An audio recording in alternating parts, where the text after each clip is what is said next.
tardes, Daniel. Bienvenido aquí al espacio. ¿Cómo estás? Muy bien, muchas gracias por la invitación para compartir algunos datos importantes sobre el sector zona franca y el aporte que hacen a la economía del país. ¿Cómo anda el sector de zona franca en estos momentos? ¿Cuál es el nivel de inversión que está manejando República Dominicana? ¿Qué demanda hay hacia el país para nuevas instalaciones?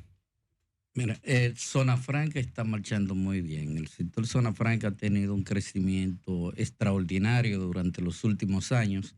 Por ejemplo, las exportaciones durante el periodo 2020-2024 han registrado un crecimiento de un 34% en estos últimos 4 años, así como la inversión acumulada dentro del régimen de zona franca ha crecido un 51%, pasando de 5.000 millones de dólares a diciembre del año pasado a la cifra de 7.700 millones de dólares en inversión acumulada. ¿Cuáles son los segmentos en donde tenemos mayores participación?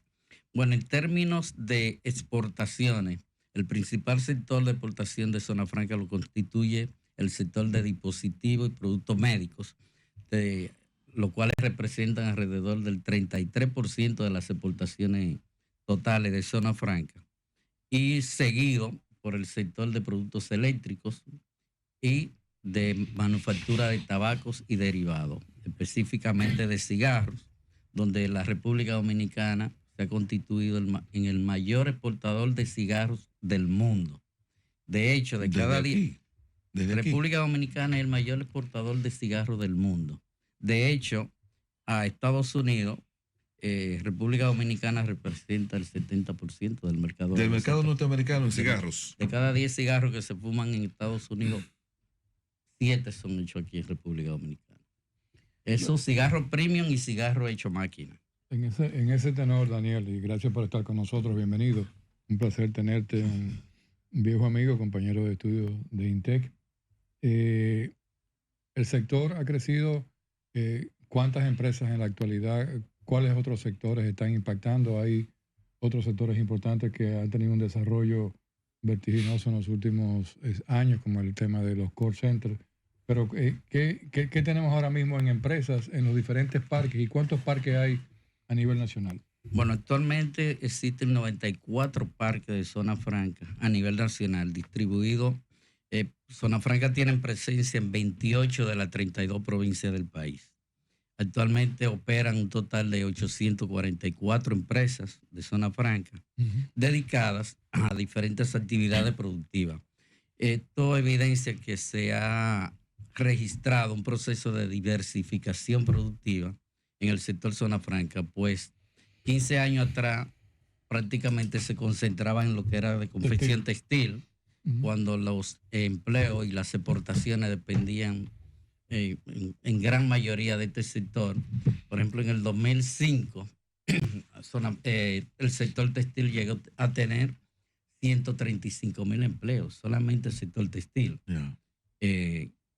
Y actualmente, de los 198.000 empleos que se generan en el sector, un total de 40.000 está generado por el sector de manufactura de tabaco. O sea que este sector ha pasado a ser el principal generador de empleos dentro del régimen de zona franca, seguido por la manufactura de productos médicos y los call centers, como decía José Manuel, que también juegan un papel importante dentro del régimen de zona franca, pues en este sector laboran alrededor de 36.000 personas, dando soporte técnico, porque no es el call center tradicional que uno conocía, que era atenderle una llamada, sino que son técnicos especializados que están dando servicio de asistencia a través de la vía electrónica, de soporte técnico. También hay muchas empresas que se están desarrollando el desarrollo de software para empresas en el exterior, y otras que le dan servicios. Desde aquí se le da servicio a otro mercado. Por ejemplo, cuando ustedes pasan por la autopista de las Américas, en la zona franca de las Américas, que ven Escocia Global, ahí hay 2.000 personas dándole servicio al mercado Resolviendo de Canadá. problemas, resolviendo Servicio problemas. financiero Sí, o soporte. Es el call center mundial de Scotiabank. Sí. Al mercado Don de Liranzo, bienvenido ahora por la Super 7. En vista de la llegada del presidente Donald Trump a la administración de Estados Unidos, que ha tratado de que esas empresas que se movieron de Estados Unidos a otros mercados buscando mano de obra más barata, buscando materia prima más barata, pero que esto ha representado un vacío laboral para Estados Unidos y él quiere recuperar eso. Dentro de su campaña es volver esas empresas para que los bolsillos de los americanos puedan recuperarse. ¿Esta política de Donald Trump puede impactar negativamente el mercado en la República Dominicana? No, al contrario, la favorece. Porque no necesariamente esas empresas que están en Asia y otros países van a ir a Estados Unidos. Pueden acercarse al mercado de Estados Unidos y nosotros estamos apenas Relocalización. vía aérea. Entonces, muchas de estas empresas lo que han visto es, vamos a relocalizarnos cerca de Estados Unidos, donde podamos suplir y tener ahí mercancía que podamos suplir a tiempo. Pero él quiere esas empresas en territorios americanos para evitar ese cobro de aranceles que pueden pagar por el. Sí, eso es lo que él quiere, pero la no todas exportación van a ir. Hay muchas que ya están que hemos recibido en República Dominicana buscando espacio para instalar operaciones y aprovecharse de lo que conocemos como nearshoring o ¿Quiere usted friendshoring. decir que esta política de la administración estadounidense es y cuando hablamos de la política nos referimos a un arancel global de un 10% que fue eliminado ayer por sentencia judicial, pero que todavía está en el debate? Entonces, que ese arancel global de un 10% que aplicado a otros países de un 40, un 30, bueno, han habido locuras en esto. ¿Usted quiere decir que eso no afecta a República Dominicana? No, porque cuando es igual para todos, no nos afecta. O sea, en la lista del 10%. Sí, pero si de cero vas a pagar 10. Sí, pero que los otros países van a pagar también. O sea, estamos en el mismo nivel de competencia. O sea, porque Costa Rica, Guatemala, todo Centroamérica va a pagar lo mismo que nosotros. Y otros países que están en la lista. Pero del con respecto a 10%. México tenemos una situación. México está. Sí, con respecto a México tenemos una desventaja porque a México le están reconociendo su tratado de libre comercio. En el caso nuestro, no nos lo están reconociendo. En otro orden. Pero el gobierno está trabajando. En otro orden, y hay un país que no tiene aranceles para Estados Unidos, pero que evidentemente tiene una posición económica y de desestabilización que no significa una amenaza para esos negocios. Pero hay un parque de zona franca en la frontera dominico-haitiana que mayormente los haitianos aportan mano de obra y los dominicanos aportan más en lo que tiene que ver con gestión. Yo me refiero a Codevi. Sabemos que el convenio que hace que los productos que salen de Codevi, Haití, a Estados Unidos paguen o no paguen impuestos o paguen muy poco arancel. ¿Cómo va eso? ¿Hasta qué punto la misma inestabilidad de Haití ha afectado esa marca dominicana que es el grupo M, que es Codevi, y qué posibilidades tiene de que se incremente o de que por el contrario termine ese modelo de negocios? Bueno, el modelo de negocio de Codevi opera bajo el programa HOPE. Este programa recientemente fue anunciado que expira en el mes de septiembre. ¿Qué es el programa HOPE? Este programa te permite utilizar insumos de cualquier parte del mundo y fabricar en Haití y exportar a Estados Unidos libre de aranceles. Es un programa estadounidense. Sí, Okay. un programa para ayudar a Haití. Exacto. Se permite la coproducción dentro del programa, se permite la coproducción y por eso hay procesos que se hacen en la República Dominicana. O sea, aquí se puede hacer la tela, enviarla a Haití, en Haití se cose y ese producto para entra como haitiano a Estados Unidos con la preferencia arancelaria. O sea, es decir, sin pagar impuestos. Y por último, disculpa Carlos, ¿en qué punto está? ¿Se renegociaría? ¿Usted entiende que está amenazado? Tengo entendido que está en un proceso de negociación para que el mismo sea extendido. lo cual de extenderse favorecería a nuestro país. Doña Tanto Carlos a Vega. Haití como Sí, a República Dominicana. Siendo la zona franca una realidad en la economía dominicana, partiendo ya del hecho de que es una política pública que está arraigada y que definitivamente pues es un hecho real y que implica temas fiscales, que implica temas de inversión, también ahí tenemos temas de la industria.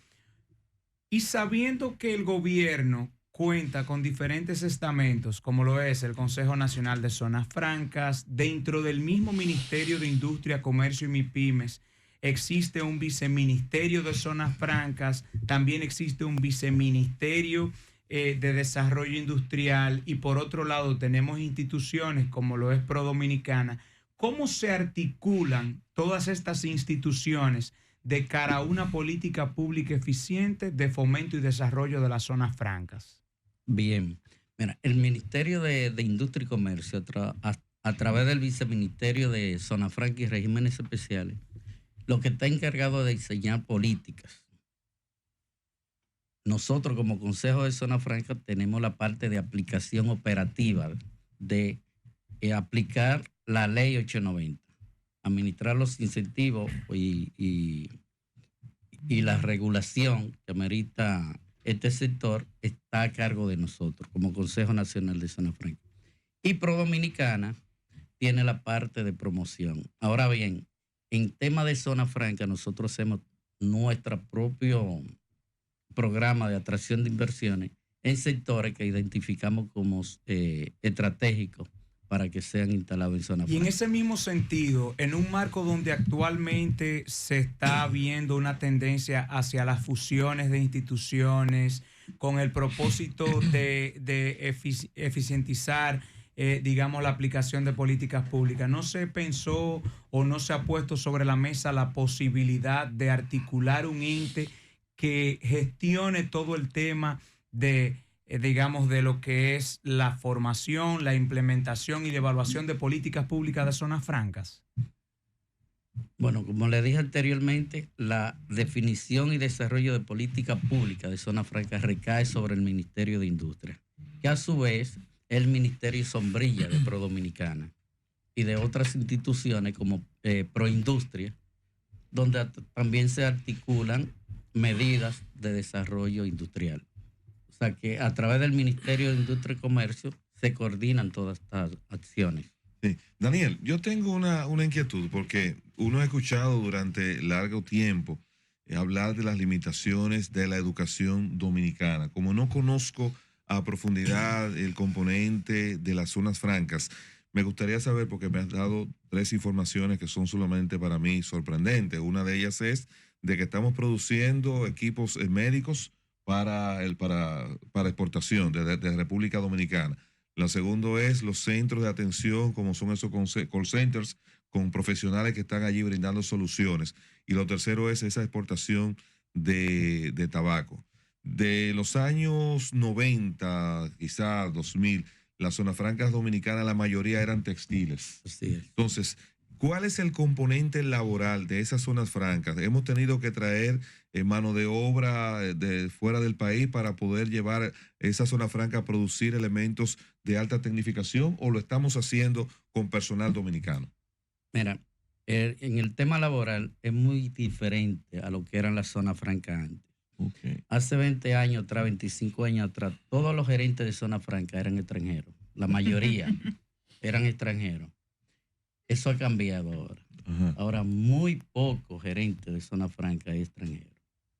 La mayoría de las zonas francas, por no decir todas, están gerenciadas por un dominicano. Y muchas veces ese mismo dominicano que es gerente aquí tiene a cargo otras operaciones Fuera del país. en otro país de destino. Oh, pero hemos avanzado. Sí, hace 20 años la composición laboral del régimen de zona franca era un 85% de obreros, un 9% de técnicos y un 6% de personal administrativo. O sea, hace 20 años, 15 años, esa era la composición laboral. 85 obreros. Actualmente eso ha cambiado. Actualmente, el 25% de los empleados está en la categoría de técnicos, un 11% en la categoría de administrativos y gerentes y un 64% en la categoría de obreros. Eso te indica que el personal que está laborando en Zona Franca es más dignificado y más profesional. ¿Qué universidades o entidades educativas dominicanas son las que más han incidido en ese cambio?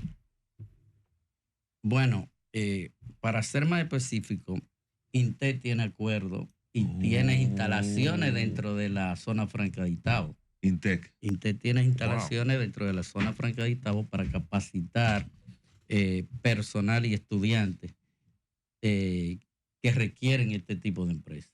Y son acciones demandadas por las empresas. INTEC también está desarrollando cursos o técnicos o especialidades técnicas para la producción de dispositivos médicos. Y hay otras universidades que también están en ese sentido trabajando para ir capacitando técnicos en la producción de semiconductores. Don Luna. Sí, bueno, qué bueno que lo mencionaste, Daniel, porque iba a hablar sobre eso y específicamente del parque de Pisa, de Itabo. Pero la gente no conoce que hay algunas curiosidades en la República Dominicana en Zona Franca. Aquí se fabrican abrigos de MIN, aquí hay orfebrería de trabajos con diamantes en algunas zonas francas. Y cuando tú decías que el 30% de los dispositivos médicos que se fabrican, más del 30%, casi todos son en Pisa, que es una gran zona franca intensiva en capital, donde hay empresas como Fresno Scavi, que tiene más de 6,000 empleados, y que ha girado todo el sector de zona franca en la República Dominicana, porque todas las plantas que están ahí, Eaton, ESA y otras más, tienen un alto nivel de tecnificación y de avance tecnológico que les han convertido en lo mismo. Y para orgullo de los intesianos, como nosotros, la mayoría de las plantas de Pisa y Itabo son regenteadas por egresados de INTEC que fueron parte de un programa conocido como Jóvenes Sobresalientes y que evidentemente ha tenido sus grandes resultados, y qué bueno que INTEC ha seguido replicando la parte de capacitación dentro de ese esquema de alta productividad. Bueno. Sí. También hay que destacar la participación del Infotep en la capacitación de muchos de estos técnicos, porque con Infotep hay un programa que se llama Infotep a Zona, a través del cual de los aportes que hacen los trabajadores, que se hacen por los trabajadores de Zona Franca al Infotep, un porcentaje específico tiene que ser utilizado en la capacitación exclusiva para Zona Franca. ¿Y cuáles expectativas hay en el sentido de esas gestiones que se hacen para que venga capital extranjero o para seguir diversificando los productos que se ensamblan o que se fabrican en República Dominicana? ¿Cómo entiende usted que en función de la planificación y de la acogida puede cerrar este 2025 en ese sentido? Bueno, con crecimiento. Ahora lo que nos falta es espacio. ¿No? ¿Cómo para fue? recibir esas empresas. Oh, pero en San Francisco de Macorís la zona franca está cerrada. Asua, San Juan. Por ejemplo. En Asua no tenemos zona franca. En San Juan se construyeron 5 naves y ya están ocupadas. En San Francisco hay Pero yo pocas veo en naves, pero Asua están un parque, paradas. un espacio, eso lo abandonaron, que cuando usted va a mano Asua, derecha ese espacio es privado. es privado. Es privado. Y en el caso de San Francisco, por ejemplo, que mi zona franca de San Francisco es pequeña, pero prácticamente no tiene empresas. Sí, pero el problema de San Francisco es que hay mucha gente que no quiere ir a trabajar a la zona franca. Entonces hay empresas que dicen que no quieren. Explique eso. No, pero espérese, Hay es un empresas que caso. no quieren instalarse en San Francisco. Porque dicen que... No, porque pero- cuando llaman los trabajadores, le ofertan trabajo, no quieren trabajar. Y entonces en el zona franca. salario parece que no convence mucho. Por lo menos en San Francisco, tal vez no le gusta. Si tenemos una ley, No, pero- don Liranzo, si Usted, disculpe, usted no le está poniendo un poquito de ITEVIS a eso. O sea, eso es así en San Francisco. Eso es así. ¿Y qué tipo de zonas francas? Es la que no quieren, o sea, Ay, mi que se madre. quieren instalar en San Francisco. O sea, son textiles, son tecnológicas. Básicamente textiles. Ya. Bueno, Si tenemos Creo una yo. ley que promueve la inversión en la zona fronteriza del país y el gobierno tiene exenciones para este tipo de empresas que quieren instalarse, porque en la frontera Haití, Elías Piña, Jimaní, Pedernales, no hay algo parecido a Codevi. ¿Esto por qué no se ha dado? Mira, El desarrollo de la frontera, las zonas más deprimidas que tiene el país son las fronteras, y nos preguntábamos por qué a través de la ley 1221 de desarrollo fronterizo, Elías Piña, Jimaní, Pedernales no están incluidas como lo que se ha hecho en Dajabón con Codevi, porque allí el desarrollo no ha llegado. Sí, lo primero que hay que distinguir que Codevi no opera bajo la ley dominicana. Codevi es un parque que está en territorio haitiano, aunque con la frontera dominicana. Y la ley 1221 está orientada a empresas que pueden destinar toda su producción al mercado local para lograr un desarrollo económico de esa zona. En cuanto a lo que son las empresas de zonas francas, que bajo la ley 890, la instalación o el desarrollo de empresas de zona franca ha sido muy difícil en esta región, porque la región fronteriza hace falta desarrollar ciertas infraestructuras de apoyo para las empresas de zona franca. ¿Cómo cuáles?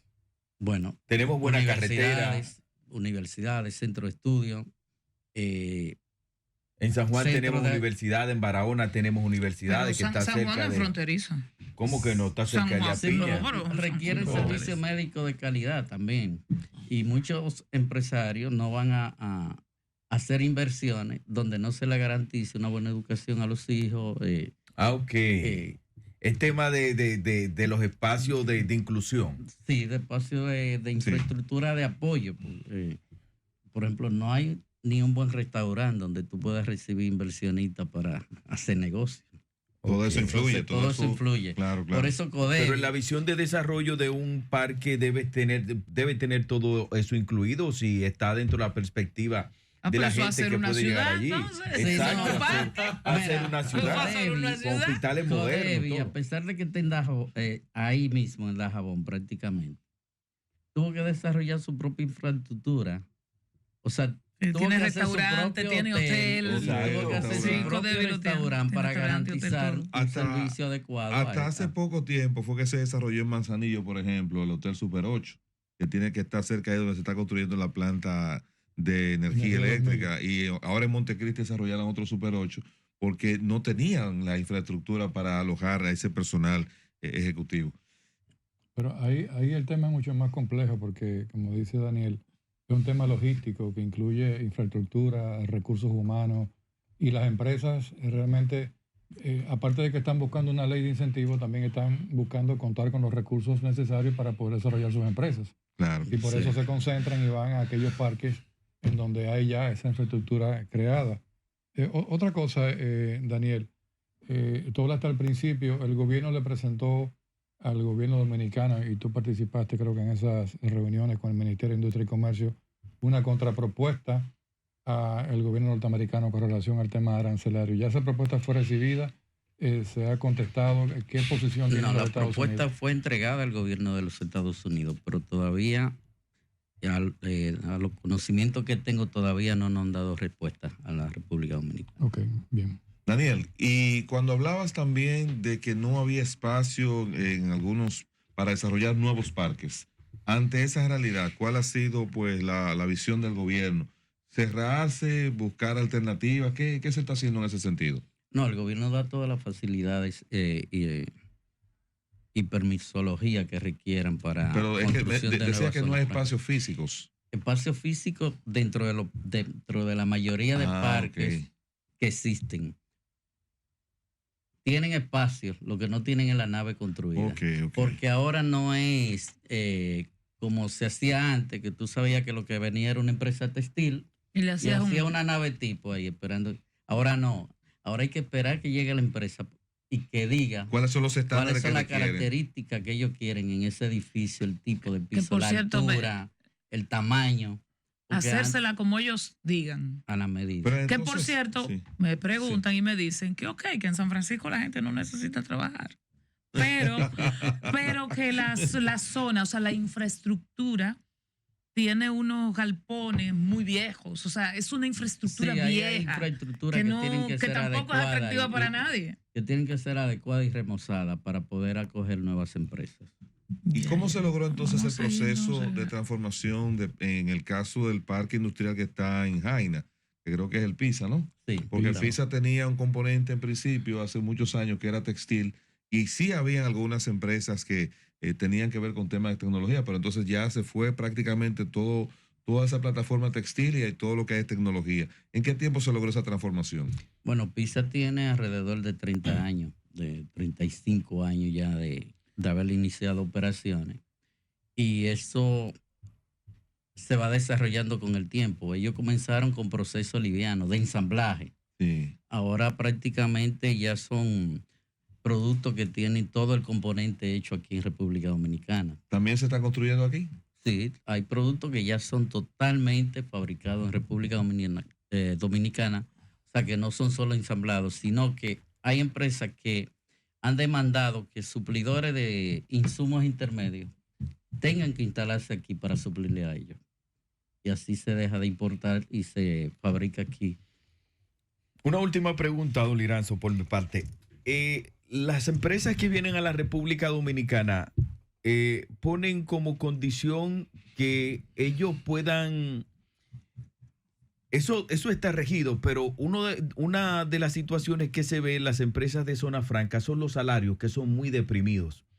¿El Estado da concesiones especiales a estas empresas para que ellos definan el salario que pueden pagar o se rigen por la ley? No, tienen que regirse por la ley. Tienen que regirse por la ley. Se rigen por el Código de Trabajo. El mismo que se le aplica a la industria local, se le aplica a la zona franca. Ahora, hay Ellos son los no sectorizados, así que le llaman. No, zona franca es sectorizado. Es Zona sectorizado. franca tiene un salario mínimo establecido. Ok. Que de hecho en los últimos 3 años ha recibido un incremento de un 40% en el salario mínimo. En el salario Bueno, mínimo. finalmente, don Giancarlos. Hace unos 20 años, grandes empresas de zona franca en su momento denunciaban sentirse amenazadas por un fenómeno que estaba cobrando vida en ese momento y era la gran cantidad de comités gestores para la incorporación de sindicatos a lo interno de las mismas. Es decir, buscando una forma, en ese momento argumentaban, de generarse lo que era el fuero sindical, de que los trabajadores no pudiesen ser cancelados o de alguna manera u otra trasladados entre las diferentes plantas que conformaban estas zonas francas. ¿Cuál es la realidad al día de hoy en términos de la relación zona franca, empresa zona franca con los sindicatos y estos comités gestores? Eso está marchando muy bien y está permitido. O sea, el Código de Trabajo permite la libre asociación de trabajadores y en la zona franca se permiten la formación de sindicatos. Ahora bien, se está trabajando bien, los trabajadores se han dado cuenta, muchos se han identificado con las empresas por el trato, porque ya no es el mismo tratamiento que se le daba por algunas empresas extranjeras que le daban a los trabajadores de confecciones textiles básicamente. Bueno, don Daniel Liranzo, muchas gracias por estar con nosotros aquí esta tarde, director ejecutivo del Consejo Nacional de Zona Franca. Enseguida le deseamos que siga cultivando y cosechando los mejores éxitos. Muchísimas gracias. Y gracias a ustedes por permitirme compartir estas Un informaciones placer del para sector. todos nosotros. Bueno, de gran verdad que placer. sí. Nosotros...